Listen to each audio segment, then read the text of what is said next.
esta mañana,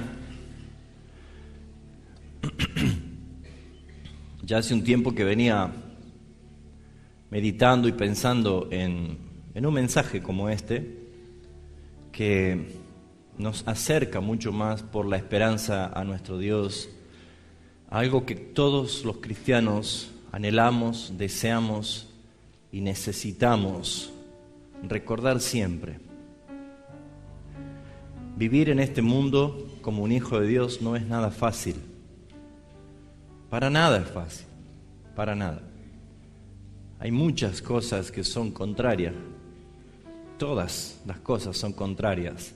No nos permite desarrollar quizás nuestra fe sin que antes vengan interrupciones, sin que antes vengan pruebas o aflicciones.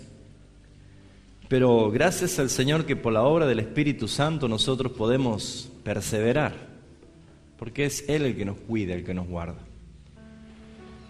Y en esta mañana, estoy con Concepción todavía, en esta mañana quiero traer un mensaje de esperanza, un mensaje que nos inquiete y que nos urja el decir: Señor, anhelo estar en tu presencia. Deseo estar en tu presencia. La idea de cada mensaje esperanzador de la gloria venidera nos tiene que desarraigar cada vez más de este mundo. Nos tiene que hacer perder cada vez más interés que tenemos por las cosas terrenales, que nos consumen el tiempo, nos quitan nuestro esfuerzo, hace que nuestra relación y nuestra pasión con nuestro Dios vivo y real sea muchas veces distantes. Y caemos en permanente trampas, lazos del cazador, todos los días, desde los niños hasta el más grande. Siempre hay trampas en mentiras, trampas sexuales, trampas promiscuas. Siempre hay cosas que el alma insatisfecha de un hombre que no aprendió a estar bajo el gobierno de Jesucristo, bajo la dirección de Jesucristo, le va a costar y va a ser cada vez más difícil, va a ser cada vez más duro. ¿Y qué tenemos nosotros aquí como hijos de Dios? Tenemos su palabra y tenemos al Espíritu Santo, que es Dios, guiándonos y enseñándolo, pero pareciera que esto no basta para muchos. Entonces, este mensaje que quiero compartir en esta mañana es llevarnos por convicción y testimonio del Espíritu Santo a que ninguno de los que está aquí presente anhele un día más estar sin que Cristo venga. Que siempre esté cada mañana mirando y hasta tirando un suspiro al aire diciendo: amado de mi alma, te espero, te espero. Anoche enseñaba en la iglesia en Concepción, que por cierto va creciendo hermoso la iglesia allá, y enseñaba que en este mundo hay dos clases de caminantes, así como hay dos hijos.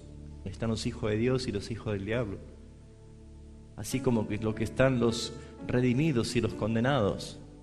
Hay dos clases de caminantes en este mundo. Están los errantes, que andan de un lugar a otro sin saber a dónde ir, que no tienen un rumbo.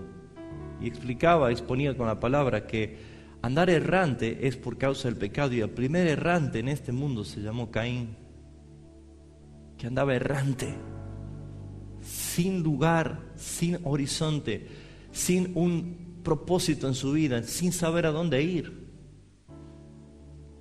Y los errantes tenían características muy claras: vagabundos, hambrientos de las cosas de este mundo, insatisfechos, rebeldes porque no quieren un pastor que los guíe, por lo tanto son presas fáciles para las fieras del campo y se los devoran, o andan dispersos. Eso decía el profeta Oseas. Y los errantes son totalmente pesimistas, no tienen esperanza y no tienen paz. Y el otro grupo de caminantes en este mundo son los peregrinos. Y los peregrinos saben de dónde salieron y saben perfectamente a dónde van. Reconocen que cada circunstancia en este mundo es cada vez más difícil, pero ellos no pierden el rumbo, porque tienen su mirada puesta en el galardón, porque se sostienen como viendo al invisible, porque tienen una esperanza que nadie la tiene. Y tomando Hebreos capítulo 11, decía que Dios no se avergüenza de llamarse Dios de ellos y les ha preparado una ciudad. Y quiero que vayamos en esta mañana a hablar un poquito de esta gran ciudad, de este cielo nuevo y esta tierra nueva, un lugar de esperanza. En algún momento nos tenemos que ir de acá. Hay hermanos que ya han partido a la presencia del Señor. Y saben, hermanos, es tan hermoso y tan lleno de gozo el tener una esperanza y saber a dónde vamos. Y anhelar ir a ese lugar realmente es glorioso. Una ciudad cuyo arquitecto, cuyo creador, el que puso los fundamentos, el que la edificó, se llama Jesucristo. Y vamos a tomar lectura del capítulo 21 de Apocalipsis. Y vamos a leer del versículo 1 al versículo 8 y dice: cielo nuevo y tierra nueva. Dice la palabra del Señor: vi un cielo nuevo y una tierra nueva, porque el primer cielo y la primer tierra pasaron y el mar ya no existía más. Y yo, Juan, vi la santa ciudad, la nueva Jerusalén, descender del cielo de Dios, dispuesta como una esposa ataviada para su marido. Y oí una gran voz del cielo que decía: he aquí el tabernáculo de Dios entre los hombres, y Él morará con ellos, y ellos serán su pueblo, y Dios mismo estará con ellos como su Dios. Enjugará Dios toda lágrima de los ojos de ellos, y ya no habrá muerte, ni habrá más llanto, ni clamor, ni dolor, porque las primeras cosas pasaron. Y el que estaba sentado en el trono dijo: he aquí, yo hago nuevas todas las cosas. Y me dijo: escribe, porque estas palabras son fieles y verdaderas. Y me dijo: hecho está, hecho está. Yo soy el Alfa y la Omega, el principio y el fin. Al que tuviere sed, yo le daré gratuitamente de la fuente del agua de vida. Al que venciere, heredará todas las cosas, y yo seré su Dios, y él será mi hijo. Pero los cobardes e incrédulos, los abominables, los homicidas, los fornicarios y hechiceros, los idólatras y todos los mentirosos tendrán su parte en el lago de fuego y azufre, que es la muerte segunda. Desde el versículo 9, el versículo 27 describe el esplendor de esta ciudad, la ciudad santa de Dios. Y realmente es extraordinario, realmente es asombroso. Y quiero desarrollar en este momento este mensaje porque todo peregrino tiene claramente el destino que quiere alcanzar, sabe a dónde quiere llegar. Y solamente una persona que ha sido transformada de errante a peregrino por causa del encuentro con Jesucristo para transformar su alma son los que abrazan esta esperanza. Y una de las evidencias más grandes y más visible en los hijos de Dios o en los que profesan ser hijos de Dios es la esperanza. La esperanza de la gloria venidera. Guardar su vida. Practicar la santificación. Y aguardar cada día, cada mañana, la esperanza de que ese es el día que va a venir su Señor. Y en esto quiero que meditemos en esta mañana. Lo primero, cuando encontramos el versículo 1, dice que Juan, el apóstol, vio un cielo nuevo y una tierra nueva. Y cuando hablamos de algo nuevo, nos sugiere la idea a nosotros, cuando leemos este contexto, de que Dios va a aniquilar totalmente esta tierra, va a destruir totalmente esta tierra y va a crear uno nuevo. Algunas de las interpretaciones de la iglesia adventista es que vamos a ser en el arrebatamiento trasladados como a otra galaxia, a un lugar que nos espera ya, y esto va a desaparecer porque va a destruir. Pero este cielo y esta tierra nueva es obra y creación de Dios.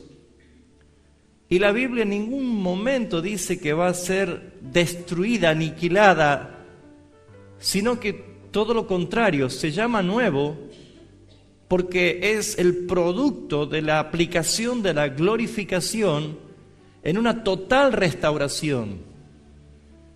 Este se refiere al mismo versículo de Génesis capítulo 1, versículo 1, que dice: en el principio creó Dios los cielos y la tierra, y esta tierra a causa del pecado fue corrompida. Esta tierra a causa del pecado cayó en maldición. Usted va a encontrar en Génesis 3:17 que Jehová Dios le dice a Adán: por tu culpa la tierra será maldita, te crecerá cardos y espinos. Y es cuestión de usted probar simplemente, cuantos tengan la posibilidad de tener un pedazo de tierra, un fondo, y ustedes planten las más bonitas plantas allí, pero no cultiven, déjenlas que crezcan, van a notar que lo que más sale en abundancia y más rápido son los yuyos y los pastos y las malezas que ahogan y matan a esas plantas, ¿sí o no? Con más fuerza. Y uno puede decir, pero ¿cómo hacen? Si hasta en los techos de las casas salen plantas y árboles silvestres. Se va a dar cuenta, hermanos, que la tierra clama por una redención. Las galaxias, el cosmos, el universo, todo está sujeto a vanidad. El apóstol Pablo dice en Romanos capítulo 8, haciendo referencia a esto, de que la creación misma fue atada, fue sujetada a vanidad, pero aguardando y gimiendo como una mujer que sufre con dolores de parto el día en que Cristo glorifique a sus hijos, y entonces toda la creación será libertada a la misma gloria que los hijos de Dios. Por lo tanto, cuando aquí está hablando Juan que él vio un cielo nuevo y una tierra nueva, está hablando de que este acontecimiento será único y claro y visible el mismo día que Jesucristo vuelva a buscar a su iglesia. Y la iglesia glorificada necesita un lugar glorificado para estar eternamente con el Señor.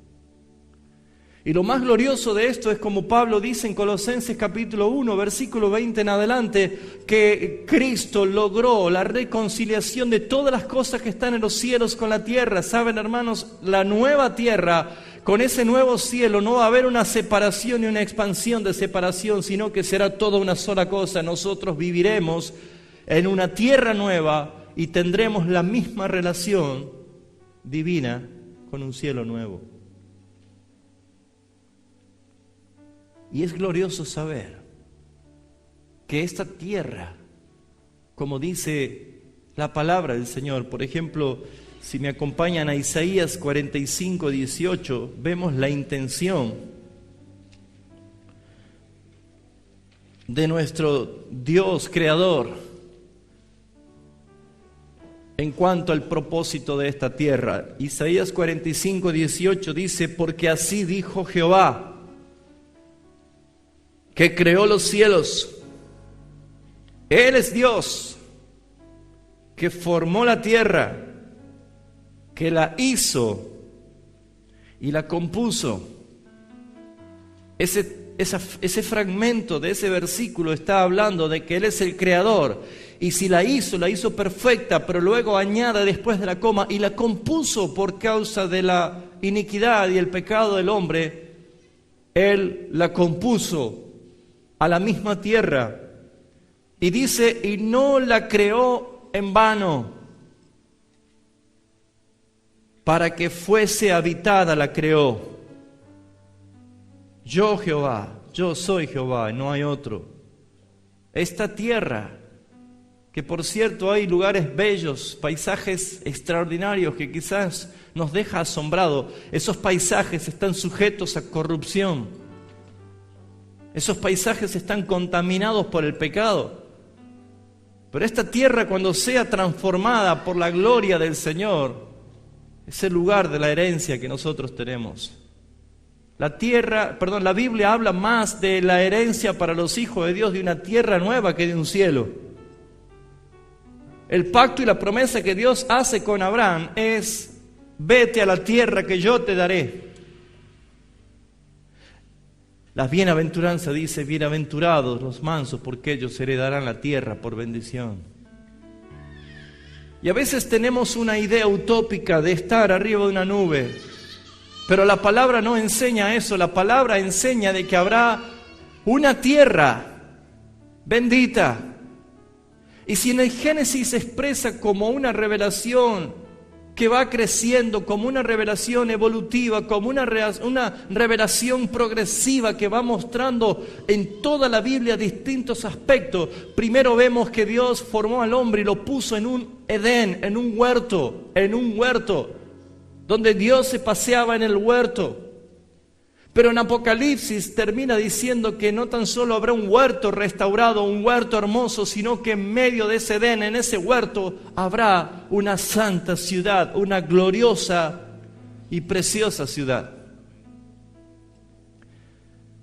Y en Apocalipsis 21 describe lo que verdaderamente es esta hermosa ciudad. Y quiero que podamos meditar en algunos puntos importantes, porque la intención del mensaje es acrecentar más la esperanza, llenarnos de consuelo, alentarnos unos a otros a no desfallecer por las pruebas y tribulaciones que vendrán. Y al estar todos los días con un corazón lleno de amor esperando a nuestro amado que venga a buscarnos. En la tipología y en la enseñanza de anoche de cómo un errante puede transformarse en un peregrino, cité a un hombre endemoniado de la región de Gadara, el gadareno. Vivía errante en los sepulcros, no tenía un lugar fijo, estaba desnudo, no lo podían sostener ni con cadenas ni con grillos. Y ahí está el Evangelio. No fue el gadareno que tomó una barca para cruzar a Galilea y buscar la salvación de Jesús. Fue Jesús que dice, tomó la barca para ir al lugar opuesto de Galilea. Y esa palabra opuesto está mostrando exactamente lo que hizo nuestro Señor cuando Él mismo se humilló para venir a este mundo. Tomando un lugar opuesto a su naturaleza, Él vino a este mundo. Y el versículo que sigue dice que apenas Jesús pisó la tierra, vino este endemoniado con toda su furia. Esto es evangelio, porque apenas Jesús nació en este mundo, el reino de las tinieblas se alteró con toda su furia y usando a el rey Herodes quería matar a Jesús. Y nunca Jesús fue bien recibido en esta tierra. Eso es evangelio. Y cuando Jesús estuvo, hubo una confrontación, hubo una batalla, hubo un choque espiritual. Pero la autoridad de Jesús hacía que esa legión de demonios esté postrada a los pies de Él. Y la conversión se da cuando Jesús le dijo, ¿cómo te llamas? Y la conversión se da cuando la palabra del Señor te dice, ¿quién eres tú? Y tu única respuesta es, soy un miserable pecador que merezco el infierno. Esa es la respuesta que tiene que decir cualquier persona ante la pregunta del Salvador, ¿quién eres tú? Y ese hombre fue salvado. Y el testimonio de haber sido un errante, cuando vinieron a ver lo que había pasado, encontraron a este hombre vestido, sentado a los pies de Jesús y en su cabal juicio. Había sido convertido. Y él le dijo, déjame ir contigo. Y él le dijo, ve a tu ciudad y a tu casa y cuenta las maravillas que el Señor hizo contigo. Y él dice que fue por todas las ciudades de Decápolis, predicando y anunciando las maravillas del Señor. ¿Saben? Dejó de ser un errante para pasar a ser un peregrino. ¿Sabe a dónde va? Que abrazó en él una gran esperanza. Y esa esperanza lo motivó para hacer lo que quizás nunca se hubiera atrevido a hacer. Como leía el anciano, somos llamados a anunciar las virtudes de aquel que nos sacó de las tinieblas a su luz. Predicar el Evangelio y anunciar las buenas nuevas de Jesucristo solamente lo pueden hacer aquellos que abrazan una gran esperanza de una santa ciudad, la ciudad de Dios, donde Cristo, que es el autor, el creador, Dios mismo estará allí con nosotros y que tiene características preciosas. El primer punto que quiero resaltar está en el versículo 3 de Apocalipsis 21. Dice, Juan menciona que él vio una gran ciudad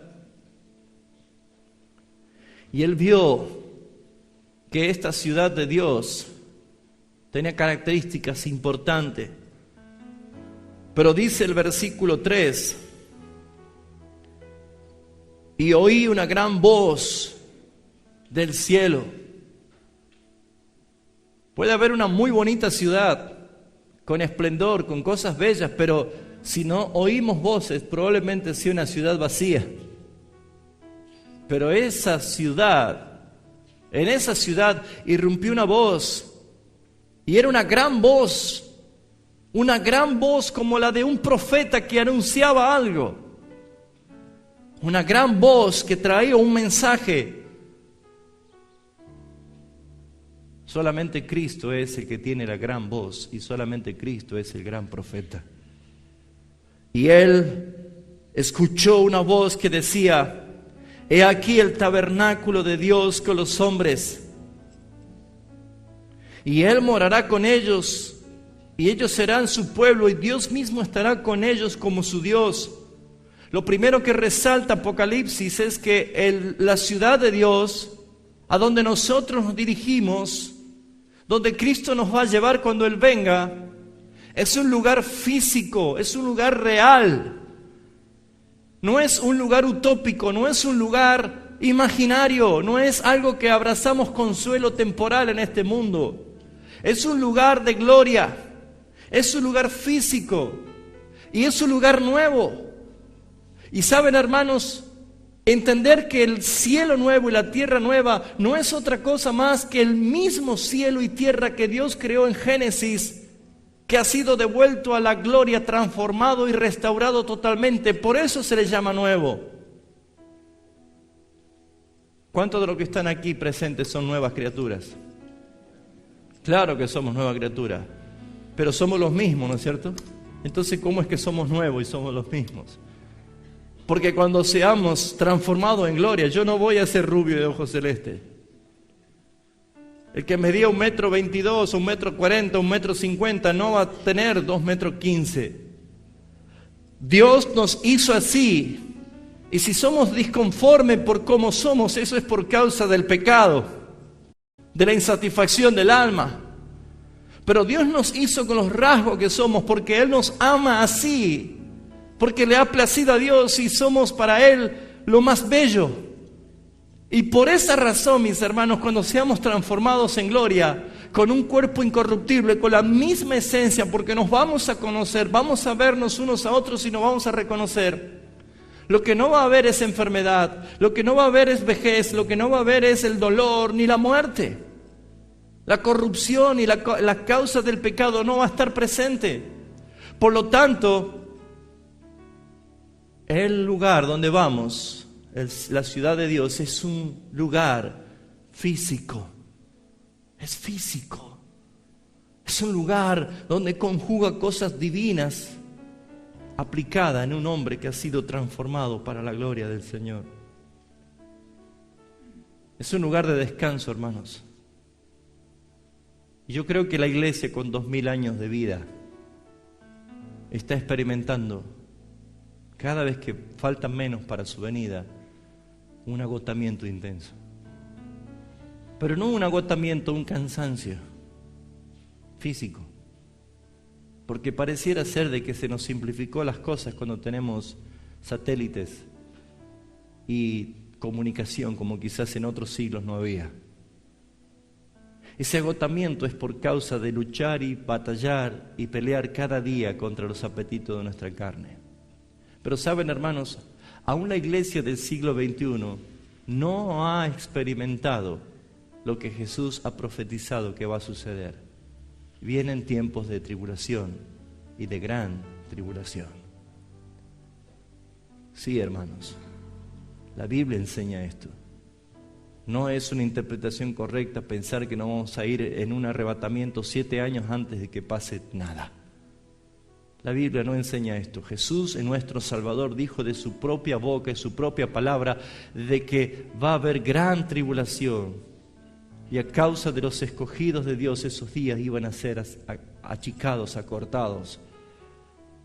Pero es necesario que pasemos por grandes tribulaciones. Y hermanos, si alguien está cansado y desfalleciente ya sin antes llegar a ese momento, no quiero pensar lo que será después. Por eso es que el apóstol Pablo nos dice que debemos estar fortalecidos con el poder de su palabra y estar vestidos de toda la armadura de Dios. Tome este tiempo y hágase una idea de que este tiempo es un terrible y tremendo entrenamiento de una milicia que se está preparando para una batalla final. Y usted debe dejar de perder el tiempo en cosas triviales de este mundo y empezar a prepararse espiritualmente. Por eso que estamos utilizando la educación de la palabra de Dios, porque es lo único que puede hacer que tu casa se mantenga firme en la roca cuando vengan las tribulaciones. Y no desperdicies la oportunidad. Y no desperdicies el tiempo.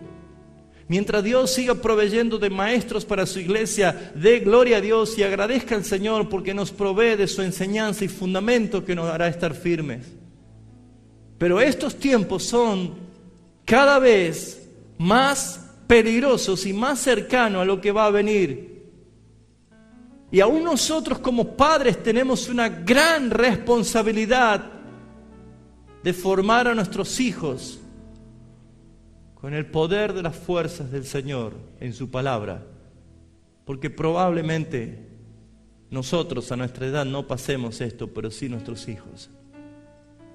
Y debemos nosotros saber que lo único que hace a un cristiano estar firme y fortalecido e incluso tomar como ganancia la muerte si tienen que ser muertos por causa de Cristo es cuando tienen en su espíritu la revelación por la palabra del lugar santo a donde el Señor los espera. Es lo único que trae una gran esperanza. Es lo único que a los jóvenes, a los adolescentes, a los niños que están aquí presentes le va a alentar con una gran esperanza y una gran fuerza y una pasión para lo que viene. Es lo único que va a motivar a los mayores para dejar de tener un tiempo de tanta quietud como a veces nos dice este sistema. Ya es tiempo de descansar. La Biblia dice que al contrario, mientras más viejo sos, vas a fructificar más como la palmera. Porque nuestro descanso no es aquí. Nuestro descanso no es aquí. El Dios del descanso, nuestro Shabbat, es Cristo. El Dios del descanso y del consuelo, donde habrá un lugar de gozo perpetuo, no es aquí, mis hermanos. No se confunda. Los cristianos no tenemos jubilación en este mundo. Nuestro jubileo es llegar a la santa ciudad de Dios. Y mientras tanto estamos para enseñar, para redarguir, para corregir, para instruir con la palabra de Dios, a fin de que todo hombre sea perfecto delante del Señor. Ese es el lugar santo, precioso. Dios morando con nosotros. ¿Puede entender esto? Dios viviendo contigo. Dios viviendo con nosotros. ¿Hay algo más esperado? ¿Hay algo más hermoso? ¿Hay algo que motive más? Es un lugar de gozo eterno. Es el lugar del descanso de los peregrinos. Es el lugar donde veremos y gozaremos permanentemente y para siempre de la presencia de nuestro Salvador Jesucristo. Siempre. Y tendremos una relación perfecta con nuestro Dios. Dice el versículo 4, estos son los beneficios, las verdades, los beneficios eternos. Enjugará Dios toda lágrima de los ojos de ellos. Probablemente aquí no estamos llorando tanto tiempo, y si lloramos, lloramos por nuestras consecuencias. Pero la Biblia expresa que ha habido tiempos de la iglesia primitiva que lloraban tanto por la persecución, por la matanza. Padres eran ejecutados al último porque ellos tenían que ver cómo desde el menor de sus hijos era decapitado o tirado a los leones para que lo estén comiendo mientras los padres veían a sus propios hijos. ¿Todo por qué? Por el nombre de Jesús. Usted se va a dar cuenta de que la iglesia en los primeros siglos ha vivido cosas terribles que a lo mejor nosotros hoy no lo hemos vivido. A lo sumo nuestra gran persecución fue algunos que otros familiares que te trató de loco, aleluya, y que ya no te invitó nunca más a sus fiestas. O quizás has perdido un trabajo, pero no más de eso. Pero no es un motivo para decir, no nos va a pasar nada. Porque según este texto, está hablando de un consuelo que va a vivir la iglesia en la última etapa. Porque va a haber llanto y va a haber dolor por causa de Cristo. Y saben, hermanos, tu amor por Jesucristo va a ser tan grande que aunque estén cortándote a pedazos, no vas a negar a Jesús. Porque el que ha sido renacido del Espíritu, por el Espíritu, glorificará al Señor aún en las diversas pruebas. Solamente los hijos de Dios, los peregrinos. Si usted quiere ver qué pasó, agarre Hebreos capítulo 11 desde el versículo 36 en adelante y va a darse cuenta tremendo sufrimiento de los hijos de Dios, de tus hermanos, de mis hermanos, aserrados, muertos a espadas, decapitados, apedreados, andando de un lugar a otro, indigentes, pobres, muertos de hambre. Así declara la palabra, pero todo por el testimonio de nuestro Señor. Y esa gran nube de testigos que vivieron y cumplieron esto por amor a Jesucristo, por la intercesión de nuestro Señor, está rogando por nosotros para que nuestra fe no falte en los días de adversidad y en los días de tribulación. Pero ¿saben? A veces es imposible dar consuelo a alguien cuando está sufriendo. No sabemos otra cosa más que abrazarlo y quedar callado, porque no sabemos cómo consolar. Pero la Escritura dice que Dios mismo no va a mandar un ángel, no va a utilizar a ninguno de nuestros antepasados que están en la presencia del Señor, ni va a usar a sus patriarcas, ni a sus profetas que están con el Señor para darnos consuelo. Dice el versículo 4, enjugará Dios enjugará toda lágrima de los ojos de ellos. Es Dios. ¿Qué más consuelo y qué más esperanza gloriosa el saber que es Dios el que va a enjugar tus lágrimas, el que va a traer consuelo, el que te va a dar descanso en la ciudad de Dios?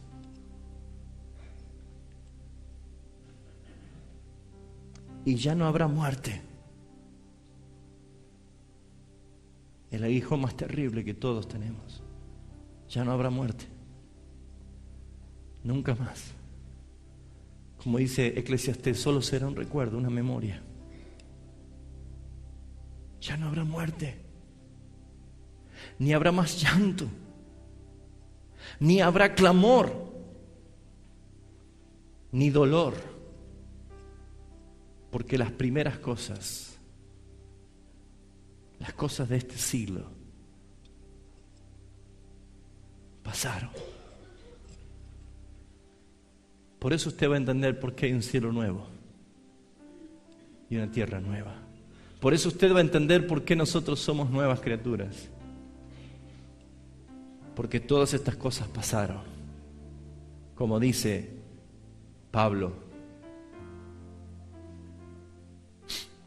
todas las cosas viejas pasaron y aquí todas son hechas nuevas. ¿Puedes tener en esa esperanza puesto como un objetivo? ¿Puedes mirar el punto final de tu vida y de tu carrera como un galardón grande que el Señor te está llamando? Los beneficios son eternos del Señor. Dios es el que creó y preparó esta ciudad. Él no se avergüenza de llamarse de los Dios de ellos, de los peregrinos, sino que les ha preparado una ciudad. Jesús mismo, antes de morir, Él dijo, en la casa de mi Padre muchas moradas hay. Si así no fuere, yo no lo hubiera dicho. Pero voy pues a preparar un lugar para ustedes.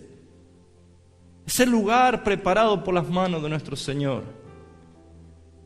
Y para que podamos creer en esto, dice el versículo 5, y el que estaba sentado en el trono, eso lo lleva a la visión de Juan para ver en el capítulo 5 en adelante quién es el que estaba sentado en el trono. Es el Cordero, Cristo el Señor, el glorificado, el resucitado, el vencedor, tu sumo sacerdote, el vicario nuestro, el que intercede por nosotros. El que estaba sentado en el trono dijo, he aquí. En la visión quiere decir, ahora mismo yo hago nuevas todas las cosas. Todas las cosas son hechas nuevas. ¿Te trae esperanza esto, hermano? Y me dijo esto, escribe. Yo quiero preguntarle, ¿dónde estará esa escritura que el Cordero le dijo a Juan que escriba? ¿Dónde está? ¿Usted compró ese libro? ¿Dónde está eso? Él le dijo, escribe.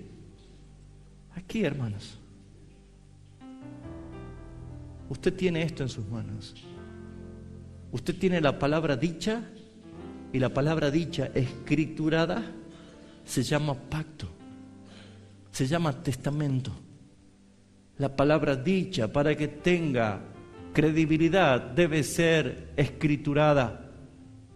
Y el juramento que se escribe se transforma en un pacto. Y ese pacto significa testamento. Y dice, escribe estas palabras. ¿Por qué? Porque son fieles y verdaderas. Estas palabras son fieles y verdaderas. Esta palabra se transforma en un pacto fiel y un pacto verdadero. Estas palabras se transforman en un verdadero testamento fiel y verdadero. Y cuando hablamos de testamento, hablamos de testador y hablamos de herederos. Testador y herederos. Un testamento se hace válido cuando el testador muere. Un testamento se hace efectivo cuando el testador muere. Y los herederos pueden hacer uso legal del testamento, de la herencia, cuando el testador murió. Y el que estaba sentado en el trono, él dijo, escribe estas palabras porque son fieles y verdaderas. Y el testador te está revelando aquí que es el que murió, es Jesucristo. Y no puede haber un pacto nuevo. No puede haber un pacto en su sangre si no hubiera derramado sangre. No puede haber un testamento efectivo si el testador no hubiera muerto. Pero el que está resucitado, el que está sentado en su trono, el que está en gloria, dice, escribe, porque hecho está, ya lo hice. Ya es verdad. Ya es fiel esta palabra, porque ya lo hice. Esa es tu garantía, esa es tu esperanza. Iglesia, eso te tiene que motivar de que estás ya bajo la garantía absoluta de que Cristo viene a buscarte para llevarte a la ciudad de Dios.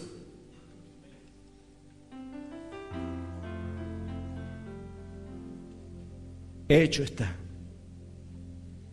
Hecho está. Ya está hecho. Ya di mi vida. Ya morí. Ya resucité. Ya vencí. La herencia es tuya. ¿Y quién lo dice? Él mismo dice, yo soy el alfa y el omega. ¿Saben, hermanos?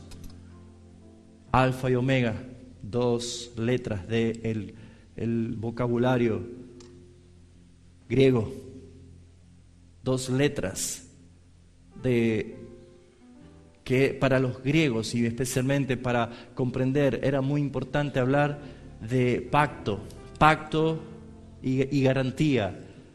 El alfa y el omega era el resumen que se ponía en los sellos o se firmaba en un acuerdo.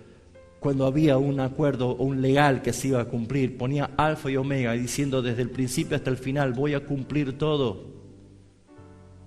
Voy a cumplir todo, desde el principio hasta el final, yo voy a cumplir porque yo soy alfa y yo soy omega.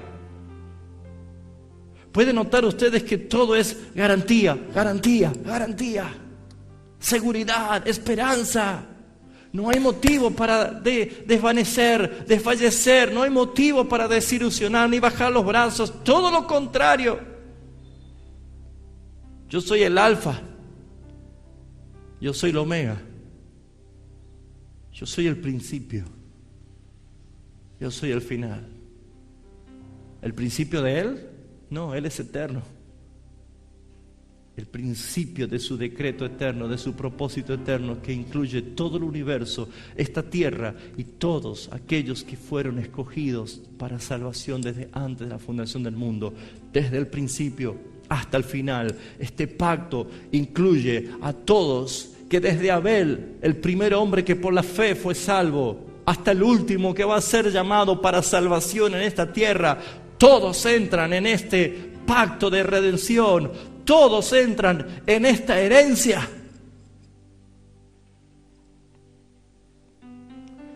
Por eso dice, hecho está.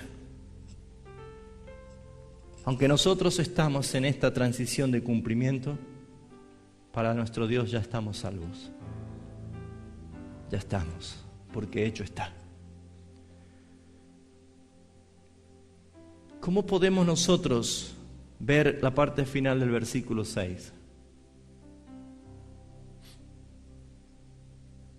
Jesús se presenta como el que ya hizo todo, da la garantía que Él es Alfa y Omega, incluye los que están en pacto de redención en Él, porque Él es el principio y el fin. Pero este mensaje es para la iglesia. Este mensaje es para usted, hermanos, que por primera vez quizás escucha un mensaje así. Este mensaje es para usted, hermanos, que a lo mejor nunca le habían enseñado la Biblia. Este mensaje es para que usted se vaya abrazando una esperanza verídica, verdadera, pactual, una esperanza genuina y cada vez más pronta para cumplirse. Este mensaje es para usted, y dice el mismo Alfa y Omega, el mismo que estaba sentado en el trono, el que dijo que escriba todas las cosas. Él te dice esto: el que tuviere sed, yo le daré gratuitamente de la fuente de agua de vida. Y a veces relacionamos este texto, fuentes de agua de vida, o venga a beber de la fuente, con los inconversos que se salvan. Pero esto es una carta para la iglesia. David era un hombre escogido por Dios, y sin embargo hay un salmo muy bonito, el Salmo 42, que dice: como el ciervo brama por las corrientes de las aguas, así clama por ti, oh Dios, el alma mía. Mi alma tiene sed de un Dios vivo. ¿Cuándo vendré y me presentaré y me postraré a Él? Fueron mis lágrimas durante días y noches. Esa no es una oración de un inconverso. Ese no es el clamor de un inconverso. Yo no sé usted, pero mi alma tiene sed de mi Dios todos los días.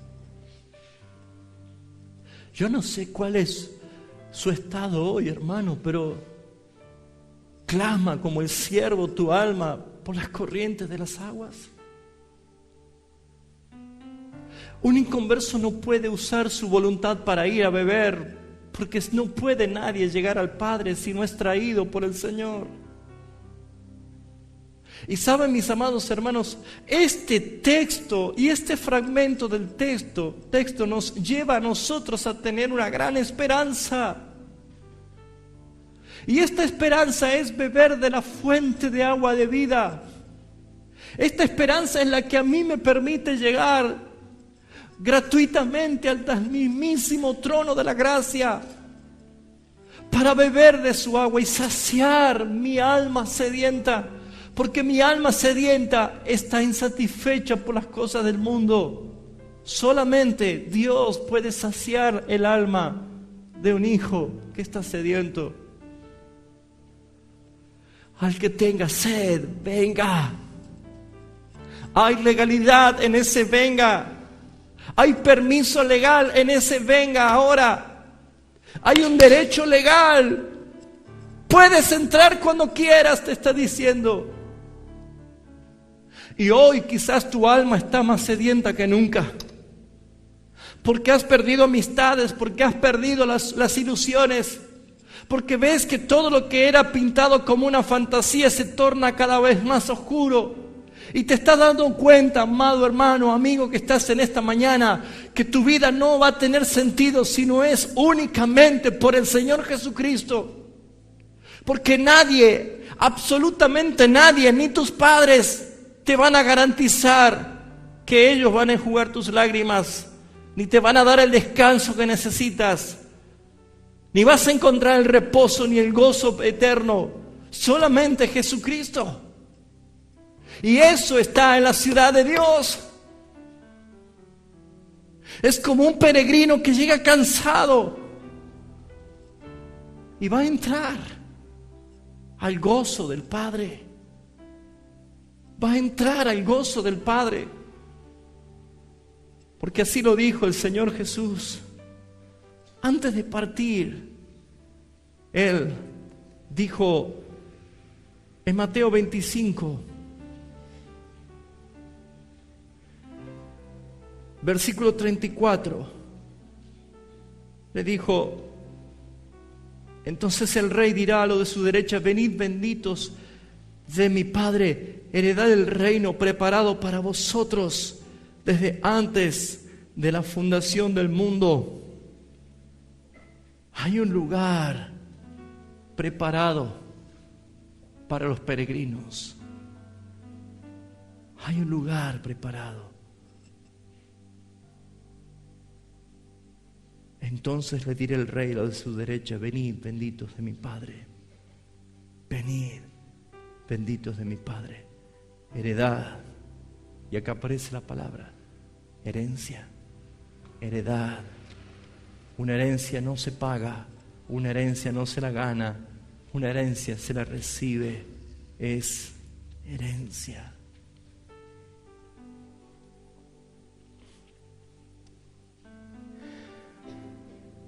Jesús fue muy claro cuando Él nos enseñó acerca de que Él es la puerta, Él es el camino. Quiero ir finalizando el versículo que sigue de Apocalipsis 21. El versículo 7 nos dice lo siguiente: al que venciere, el que venciere, heredará todas las cosas. Al que venciere, heredará todas las cosas. Y yo seré su Dios, y él será mi hijo. Y ahí puede desarraigar una pregunta de mi alma: ¿cómo hago para vencer si fracaso todos los días? ¿Cómo hago para vencer en tamaño desafío, Señor, si soy débil? ¿Cómo puedo vencer, Señor, si no puedo ni un día mantenerme en integridad? Porque todos los días batalla mi carne contra mi espíritu, y muchas veces en el día pecamos de comisión o de omisión, de hechos, de pensamientos o de palabras. Señor, ¿cómo puedo hacer para vencer? Ese mismo texto del versículo 7 dice: el que venciere heredará. Tenga por cierto que este texto es sublime. Tenga por cierto que es una verdad absoluta y bíblica. ¿Saben por qué, hermanos? Porque no está diciendo los que vencieren. Está diciendo el que venciere. No está fraccionando individualmente para cada uno de nosotros. Si podemos vencer, vamos a tener herencia, si no, no. La misma palabra nos dice que el que venció es Jesucristo. Y saben, Él es el que recibió la herencia. Él es el que recibió la herencia. Como dice el apóstol Pablo en Efesios: vosotros sois herencias de Cristo. Cristo heredó lo más hermoso para Él: su ciudad, su pueblo santo. Usted, hermano, está en ese lugar. Nosotros somos herencia de Él. Él es el que venció.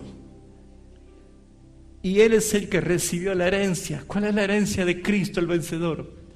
Un pueblo santo, que Él mismo redimió con su propia sangre, para limpiarlo, para purificarlo, a fin de presentárselo a sí mismo. Él pagó el rescate de su bella novia, su esposa. Como la historia de Oseas, hermanos. Él pagó 2 veces. Y saben, hermanos, Él es el vencedor y Cristo recibió la herencia. Pero hay algo que reveló el Señor a Pablo y Él lo puso en Gálatas capítulo 4 cuando dice que Él nos hizo hijos de Dios porque el Espíritu de Cristo, el Espíritu del vencedor está en nosotros y es el Espíritu de Cristo que clama, Abba, Padre. Y por estar Cristo en nosotros y nosotros en Cristo, Pablo dice, así que ya no sois esclavos, sino que sois hijos de Dios. Y no tan solo son hijos de Dios, sino que también son ahora herederos juntamente con Cristo. Por eso es que usted no tiene que hacer nada para heredar.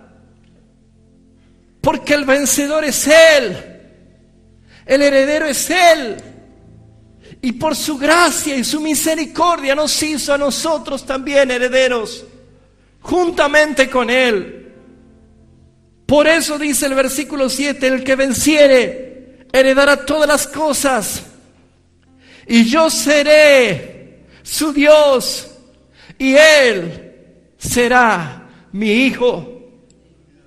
Nosotros estamos en Cristo, Él es nuestro Dios.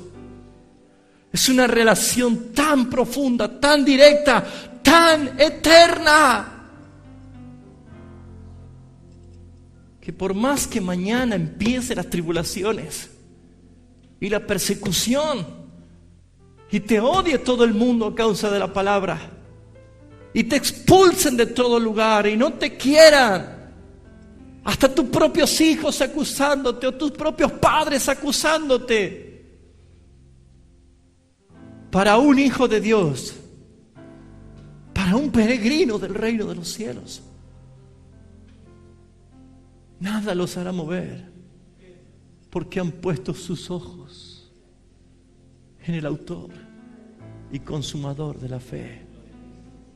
Y mirando esa verdad, y mirando esa gran verdad, ellos tienen seguridad eterna. Soy un hijo de Dios. Pero ese cielo nuevo y esa tierra nueva no puede quedar sin la obra de justicia de Dios. Porque en ese cielo nuevo y tierra nueva ya no habrá pecado. Será destruido y lanzado para siempre en el fuego del infierno con Satanás y el falso profeta y el falso maestro y todos los que rehusaron a creer en el Evangelio de Jesucristo y que desestimaron la verdad del Evangelio. Y que se ve la característica hasta el último día. Los mentirosos van a estar mintiendo, los fornicarios van a estar cometiendo fornicaciones, los homosexuales van a estar cometiendo sodomía. Hasta el mismo día que venga el Señor, ellos van a estar en el acto de su pecado más profundo. ¿Saben por qué? Porque la palabra dice que el que es inmundo siga siendo inmundo. Pero el que es santo, a usted le llama el Señor, si es santo, santifíquese aún más. Santifíquese más. Pero no puede dar inicio el cielo nuevo y la tierra nueva, la santa ciudad de Dios no va a abrir sus puertas para que entren los redimidos hasta que no venga la glorificación de los juicios y la justicia de Dios. Por eso dice el versículo 8, pero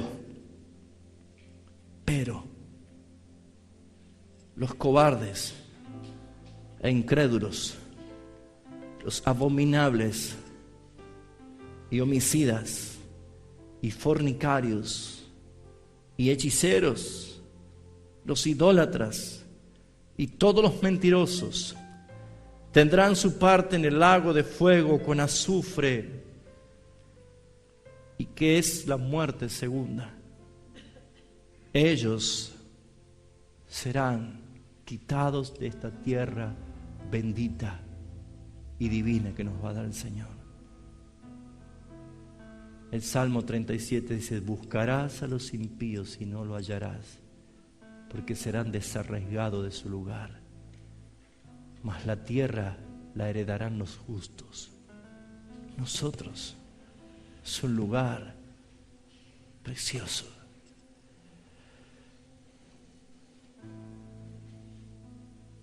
La pregunta para finalizar es esta: ¿cómo está tu esperanza? ¿Es grande? ¿Es suficiente para el desarrollo que viene? ¿Para lo que queda? ¿Es poca?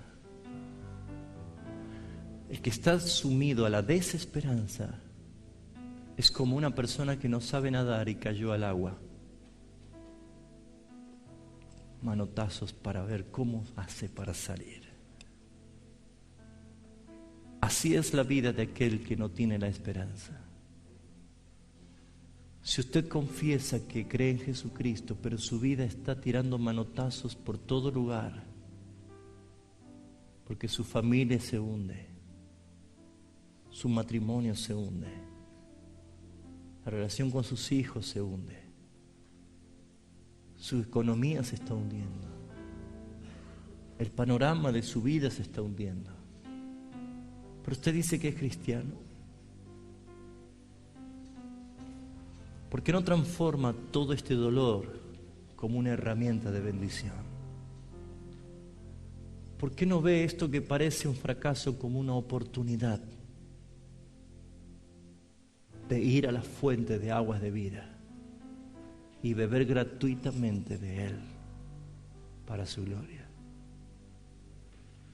En esta mañana el mensaje es para ti.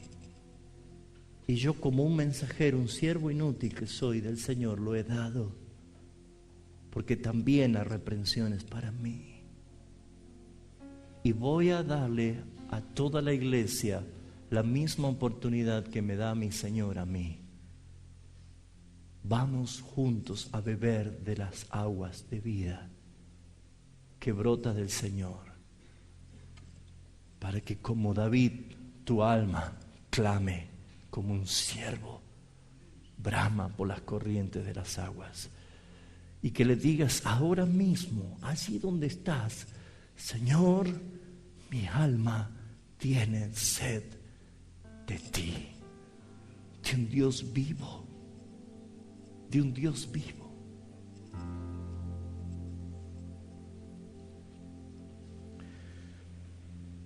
Culmino con el capítulo 22 de Apocalipsis.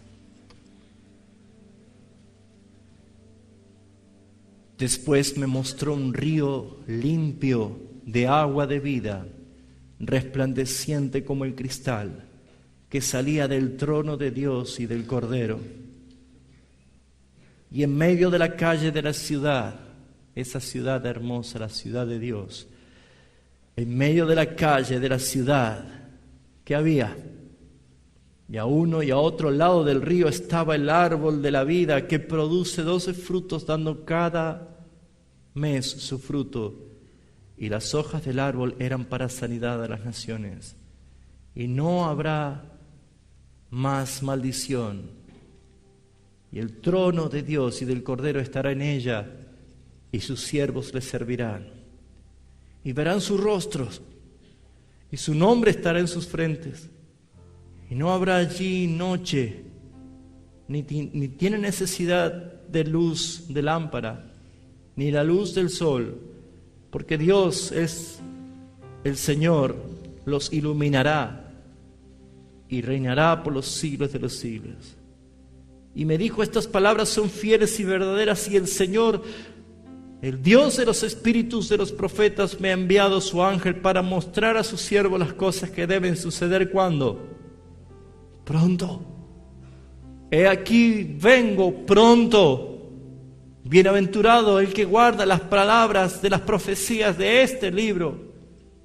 Yo, Juan, soy el que oyó y vio estas cosas, y después que las hube oído y visto, me postré para adorar a los pies del ángel que me mostraba estas cosas. Pero él me dijo: mira, no lo hagas, porque yo soy consiervo tuyo, de tus hermanos los profetas, y de los que guardan la palabra de este libro. Adora a Dios. Y me dijo, no selles las palabras de las profecías de este libro, porque el tiempo está cerca. El que es injusto, sea injusto todavía. El que es inmundo, sea inmundo todavía. El que es justo, practique la justicia todavía. Y el que es santo, santifíquese todavía. He aquí, yo vengo pronto y mi galardón conmigo para recompensar a cada uno según sea su obra.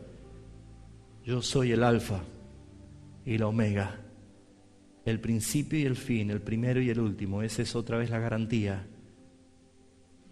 Bienaventurados los que lavan sus ropas para tener derecho al árbol de la vida y para entrar por las puertas de ¿dónde? En la ciudad. Mas los perros estarán afuera, y los hechiceros, y los fornicarios, y los homicidas, y los idólatras, y todo aquel que ama y hace mentira. Yo, Jesús, he enviado mi ángel para daros testimonios de estas cosas en las iglesias. Yo soy la raíz y el linaje de David, la estrella resplandeciente de la mañana.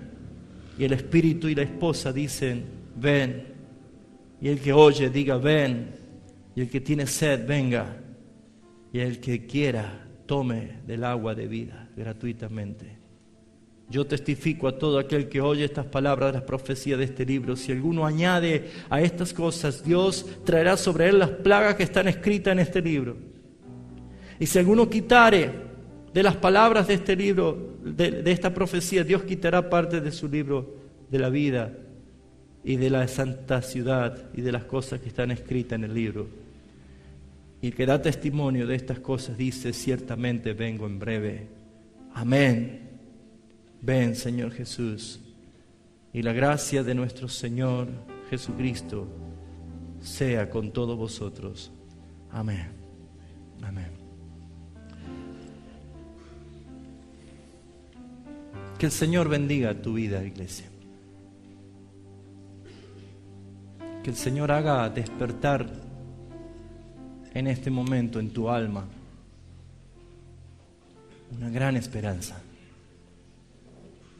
por esta gran y preciosa ciudad, la santa ciudad de Dios, donde Él está allí, donde viviremos pronto con Él.